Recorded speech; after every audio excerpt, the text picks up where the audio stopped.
حضرت عمر کو نماز کی حالت میں اس لیے شہید کیا گیا کہ ایسا کوئی مرد پیدا ہی نہیں ہوا تھا جو حضرت عمر کا سامنا کرتا۔ نبی پاک صلی اللہ تعالیٰ علیہ وسلم نے اس سے منع فرمایا، بلکہ مسلم شریف میں فرمایا کہ اگر تم نے کبھی دعا کرنی بھی ہو کسی وقت تو ان لفظوں سے کر سکتے ہو کہ یا اللہ جب تک میرا زندہ رہنا میرے حق میں بہتر ہے، مجھے دنیا میں رکھ، اور جب میرا یہاں سے چلے جانا تیری حکمت کا تقاضا ہے اور میرے حق میں بہتر ہے تو پھر مجھے ایمان کے ساتھ لے جا، پھر تو مجھے لے جا۔ تمنا موت کی کرنا اور مصیبتوں سے گھبرا کر کرنا، اور بھائی مشکلات میں جینا تو حسن ہے۔ میرے نبی نے ایک حدیث سنائی، جو عشاء کی نماز باجماعت پڑھ لے اور صبح کی نماز باجماعت پڑھ لے تو اس کی رات تہجد میں لکھی جائے گی۔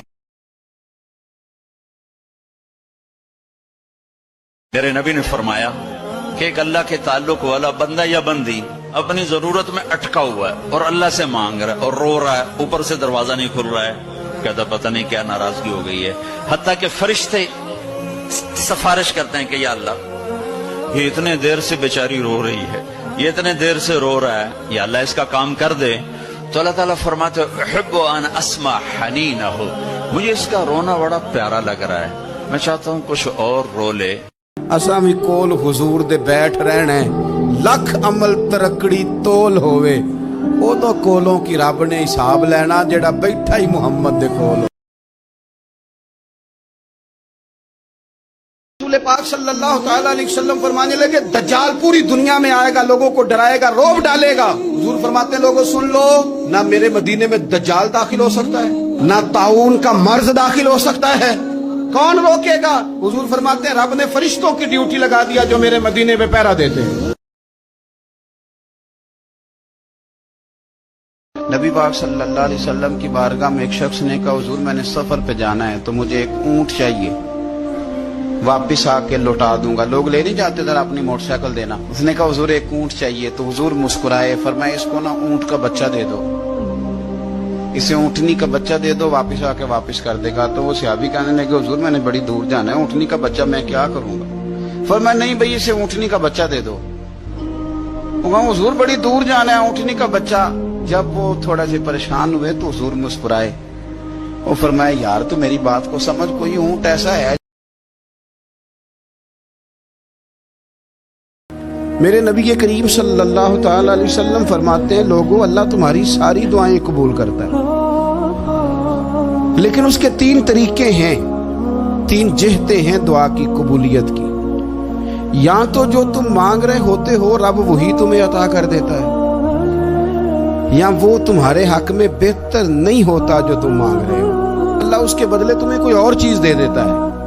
اور حضور فرماتے ہیں کئی دفعہ یہ ہوتا ہے کہ تمہارے حق میں کچھ بھی بہتر نہیں ہوتا، دعا تمہاری اللہ پھر بھی رد نہیں کرتا۔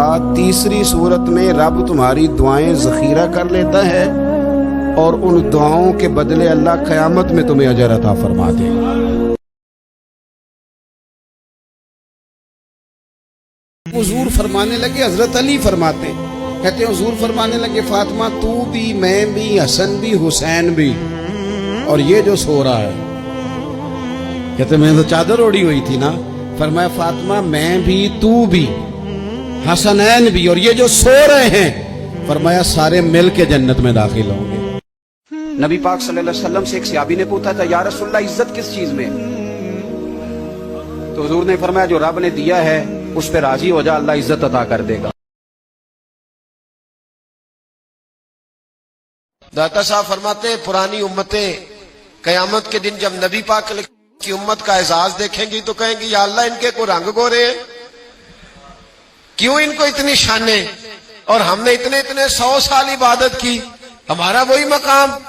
تو رب کریم فرمائے گا چلو آؤ ایک تجربہ کر لیتے، تجربہ کر لیتے۔ تو بندے کہیں گے مولا کر لو۔ تو رب کریم فرمائے گا محبوب علیہ السلام کی امت کے اولیاء بھی آئیں گے، پرانی امتیں بھی آئیں گی۔ تو رب کریم فرمائے گا پرانی امتوں سے کہ یہ دوزخ جل رہا ہے اس میں چھلانگے لگا دو، چلو لگاؤ چھلانگے۔ تو کہیں گے یا اللہ بات تو تیری ٹھیک ہے پر دوزخ بھی تو ہے نا،